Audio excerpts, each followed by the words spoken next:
ឈឺជំងឺស្លាប់អត់ដាំស្លាប់ជួយគេដែរប៉ុន្តែគេអត់ចំណាំពេលអាយុ15ឆ្នាំដល់អង្គរវត្តតាមដល់កពូដល់ធូខែស្វាត់ពេលអង្គស្ដាប់ខ្ញុំរអត់ហេតុអ្វីជីវិតខ្ញុំកសត់សែនកសត់គេខាងគេមានបងប្អូនប្រុសស្រីប៉ុន្តែខ្ញុំមិននេះឯងខ្ញុំកើតមកធ្វើអ្វី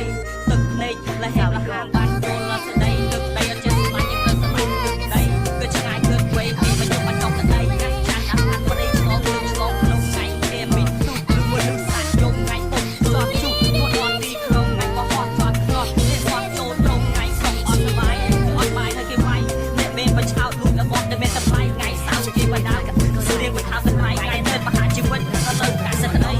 យើងឃើញអ្វីអត់លួចគាត់ដល់ហើយម្ដងទៀតគេចេះខ្លាចគាត់ម្ដងហើយម្ដងទៀតធ្វើមិនដឹងធ្វើមិនលឺពេលណាម៉ានដងទៀតបាប់ភ្នែកនឹងមិនភ្លឺឈឺជំងឺស្លាប់អត់ដាំស្លាប់ជួយគេដែរប៉ុន្តែគេអត់ចំណាំពេលអាយុ15ឆ្នាំដល់អង្គរវត្តតាមដល់កពូដល់ធូខែស្វាត់ពេលអង្គស្ដាប់ខ្ញុំរអត់ហេតុអ្វីជីវិតខ្ញុំកសត់សែនកសត់គេខាងគេមានបងប្អូនប្រុសស្រីប៉ុន្តែខ្ញុំមិននេះឯងខ្ញុំកើតមកធ្វើអ្វីទឹកភ្នែកលះហាមលះហាមបានចូលលស្ដីទឹកដីអត់ចេះស្លាញ់ទៅស្លាញ់ទឹកដីគឺឆ្ងាយគឺវេពីមកយកមកដល់ដីចាស់ចាស់អាហារប្តីឆ្លងក្នុងថ្ងៃគេមានទូគឺមនុស្សសាច់យំថ្ងៃពុកស្លាប់ជុះមកដល់ទីក្នុងថ្ងៃបោះអត់ស្លាប់ស្លាប់នេះស្លាប់ចូលត្រង់ថ្ងៃសុំអត់សុបាយអត់បាយហើយគេវាយអ្នកមានបឆោតលួចរបស់តែមានតម្លៃថ្ងៃសៅរ៍គេបដា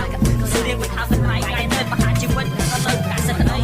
យើងឃើញអ្វីអត់លួចគាត់ដល់ហើយម្ដងទៀតគេចេះខ្លាចគាត់ម្ដងហើយម្ដងទៀតធ្វើមិនដឹងធ្វើមិនលឺពេលណាម៉ានដងទៀតបាប់ភ្នែកនឹងមិនភ្លឺឈឺជំងឺស្លាប់អត់ដាំស្លាប់ជួយគេដែរប៉ុន្តែគេអត់ចំណាំពេលអាយុ15ឆ្នាំដល់អង្គរវត្តតាមដល់កពូដល់ធូខែស្វាត់ពេលអង្គស្ដាប់ខ្ញុំរអត់ហេតុអ្វីជីវិតខ្ញុំកសត់សែនកសត់គេខាងគេមានបងប្អូនប្រុសស្រីប៉ុន្តែខ្ញុំមិននេះឯងខ្ញុំកើតមកធ្វើអ្វីទឹកភ្នែកលះហាមលះហាម